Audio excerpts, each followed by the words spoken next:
सक्षम जी, राधे राधे महाराज जी। गुरुदेव भगवान, नाम जाप की कितनी संख्या के पश्चात वो स्थिति आ जाती है कि मन में कोई प्रश्न ही ना रह जाए? इसका निर्णय नहीं किया जा सकता, क्योंकि नाम जाप आप कितनी भावना से करते हैं। अगर आर्त और दैन्य होकर के प्रेम में भरकर पुकारा जाए तो एक नाम से भगवान का प्रादुर्भाव हो जाएगा। एक बार जिन नाम लिए हित सो होए अति दीन, ताको संग न छाड़ही ध्रुव अपनो कर लीन। एक बार अभिमान रहित होकर आर्त भाव से, दैन्य से, प्रेम में भरकर एक नाम पुकारा जाए तो भगवान उसका संग कभी नहीं छोड़ते और उसको दर्शन दे देते हैं। अब बोलो, एक नाम में भगवान का दर्शन हो सकता है, लेकिन शर्त है अभिमान रहित, दैन्य और प्रेम युक्त।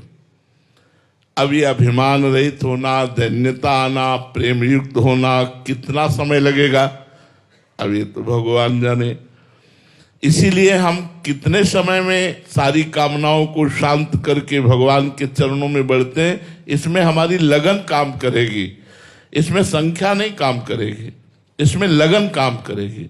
हम कितनी लगन से नाम जप करते हैं, कितने भाव से नाम जप करते हैं, कितनी आसक्ति पूर्वक नाम जप करते हैं, वही प्रभाव दिखाएगा। अगर हमारा एकाग्रता पूर्वक नाम जप हो तो कम नाम जप से ही बहुत जल्दी उन्नति हो जाएगी।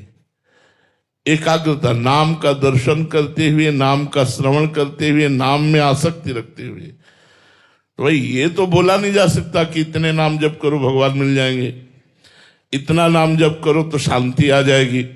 अब पता नहीं कितने जन्मों के पाप आपके कौन कौन से जमा है, उनको नष्ट करने के लिए नाम भगवान को कितना समय लेना पड़े।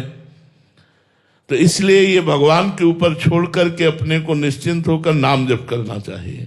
जितना अधिक नाम जप करोगे उतने भगवान की कृपा से आपके हृदय में शांति, आनंद और निष्कामता बढ़ेगी।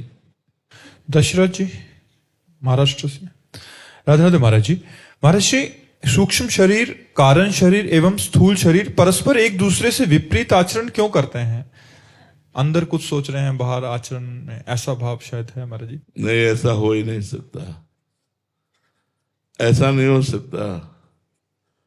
स्वभाव अच्छा हो, मन ठीक संकल्प कर रहा हो तो शरीर से बुरे आचरण हो ही नहीं सकते। स्वभाव में मलिनता है, मन में भोगों की इच्छा है, लेकिन हम आचरण पवित्र करना चाहते हैं, वो अपवित्र आचरण होंगे। ये सूक्ष्मता की बात है, आप उसे समझ नहीं पा रहे कि कारण शरीर स्वभाव, सूक्ष्म शरीर अंतःकरण, स्थूल शरीर पांच भौतिक, इन तीनों का कनेक्शन है। स्वभाव से प्रेरित होकर मन भोगों की तरफ या परमात्मा की तरफ, जैसा स्वभाव हुआ, जैसा संकल्प बना। अब गलत संकल्प बना तो हमारा जो बौद्धिक निर्णय है वो कहता तो है, उसमें दो विभाग है, एक सुमति एक कुमति। तो सुमति कहती तुम गलत हो, आचरण करने जा रहे हो, तो कुमति कहती कोई बात नहीं है, और वो सहयोग कर देती है मन को।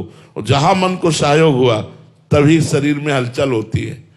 शरीर की क्रिया बिना मन के नहीं होती, ध्यान रखना। जैसे एक मच्छर काटा, अब अंदर सूचना दी गई, त्वगेंद्री ने मन को, ये सब सेकंड में होता है, त्वगेंद्री ने मन को सूचना दी कुछ यहां है, बुद्धि ने निर्णय किया हाँ है, बुद्धि ने मन को आदेश किया, मन ने इस त्वगेंद्री में क्या हुआ इस जानकारी के लिए कर्मेंद्री, हस्तेंद्री को आदेश किया, वो तुरंत वहां गई, मसल दिया।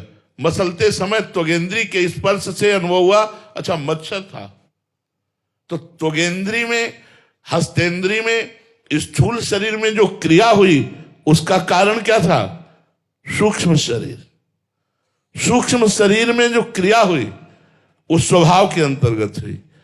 यदि साधु स्वभाव का है तो धीरे से देखेगा कोई जीव तो नहीं है, और अगर राजसिक तामसिक स्वभाव, मसल दिया, अब वो चींटी है या मच्छर, वो मर गया, साधु स्वभाव का है, धीरे से देखेगा कोई जीव तो नहीं, हाँ जीव है, तो उसे पकड़ के हटा कर, स्वभाव से प्रेरित सूक्ष्म शरीर से प्रेरित स्थूल शरीर, क्रियाएं वही होती हैं जो हमारे मन में संकल्प बनता है, मन वैसा ही संकल्प बनता है जैसा स्वभाव होता है।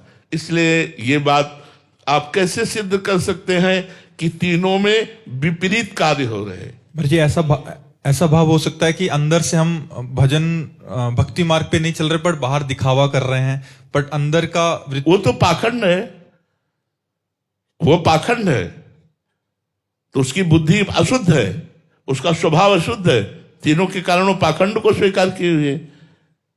विपरीत कहां हो सकता है? विपरीत शास्त्र के हो सकता है, संतों के विपरीत हो सकता है, लेकिन इन करणों के विपरीत नहीं। इन्होंने स्वीकार किया तभी हुआ, अगर ये स्वीकार ना करे तो होगा ही नहीं, स्वीकृति से ही होता है। अब वो अंतर्मुख ज्यादा नहीं है, इसलिए वो इस बात को समझ नहीं पा रहे हैं।